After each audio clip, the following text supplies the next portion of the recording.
The most sacred book of Hinduism is, as we know, that it's Vedas and Upanishad, all this thing. But the Hindu insists us to talk on Bhagavad Gita. They said that it is the cream of Vedas and all this thing. And in your talk on Hinduism, I found only one or two verses from Bhagavad Gita.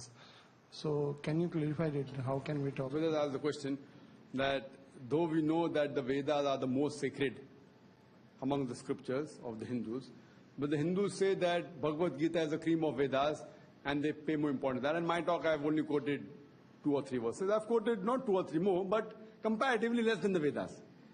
See, point to be noted, brother, is that I do agree that Bhagavad Gita is the most widely read book among the Hindu scriptures. But today, suppose, I know that some people in the Muslim community give more importance to certain books than the Quran. That doesn't mean I start quoting that book.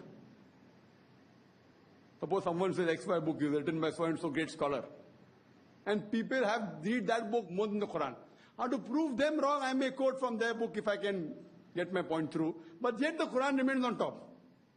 So even if you speak to the layman who's not aware of his religion, he may say Bhagavad Gita top, like today also.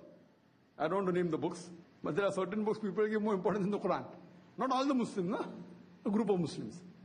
They agreed, Quran top, but who can read the Quran? We can't understand the Quran, so we read a book written by XYZ. Which in Islam it has got no value. If it matches with the Quran, we have to follow it. If it doesn't match, we don't have to follow it. The same way here, one of the groups is called as ISKCON. They give a lot of importance to Bhagavad Gita. There are other groups also. Recently, a couple of weeks back in Calcutta, where one of the top persons of ISKCON, I was discussing with him, and I put this point forward. He said, yes, if you agree, Veda is number 1. He can't disagree. He's a man of knowledge. The layman may argue with you.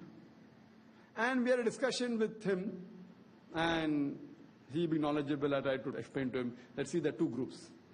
Shruti and the Smriti. He said, yes, Shruti and the Smriti. Shruti is considered the word of God, Smriti as word of human beings. I said, fine. I said, Mahabharata is Smriti or Shruti? He said, Smriti. Smriti means word of human beings. Bhagavad Gita is part of what? Mahabharata. Bhishma Parv. 18 chapters, chapter 25 to 42. He knew that. So I said, then he was a bit trapped. No, but this, but that. So the people of knowledge know that. So just because someone is following the wrong thing, I'm quoting a few points to prove my point. But yet my main point is the ultimate. Suppose tomorrow someone proves Islam. Salman Rushdie wrote a book. And someone believes Salman Rushdie book is very good. He tries to prove Islam wrong by quoting Salman Rushdie book. Will you believe? You say quoting Salman Rushdie. Or any other book written by a good scholar also. A scholar can make a mistake. So just by proving mistakes in that book of a Muslim scholar doesn't prove Islam is wrong. Fine? So the strategy used should be number 1 book and simultaneously other books also to prove a point when we can prove. So therefore in my talks I give importance to Veda, and I even pick up portions from the Bhagavad Gita talks about an advice given by Sri Krishna to Arjuna in the battlefield. That's it.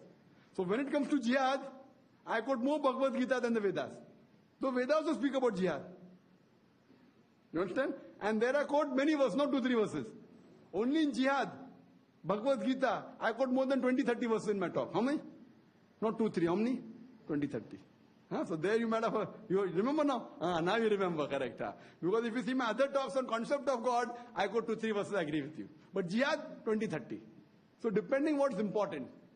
Now there, why do I quote? Everyone knows the story of Bhagavad Gita, Mahabharata. Even if he hasn't read. At least in comic strips or in school. So you should use the strategy what a person knows. And certain things of the Bhagavad Gita I have quoted in my talk. But the thing is that the most authentic book is the Veda. So even jihad in Veda is there. But he will not know which verse now, chapter number 10, Rig Ved, now, theek hoinga, nahi hoinga. But Bhagavad Gita, even did not directly saw that Mahabharata.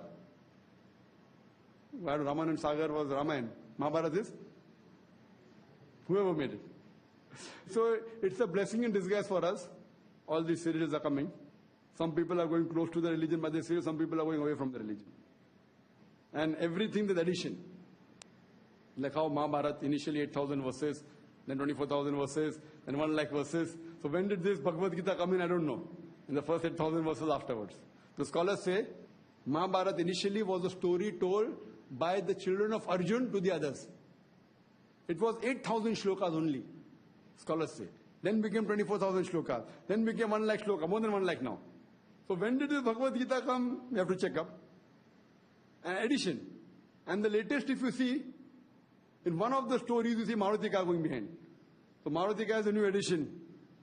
Maybe the person shooting, he didn't realize that Marutika. So where was Marutika at Mahabharata time?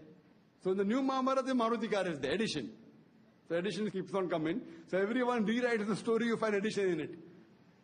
Raman and Sagar, Ramayana has a different version, and Mahabharata made so.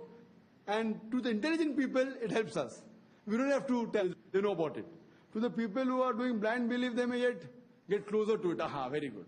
But those who are intelligent, what is this? So in a way, it does help us many times. Hope that answers the question. Any sisters have any questions? Assalamu alaikum.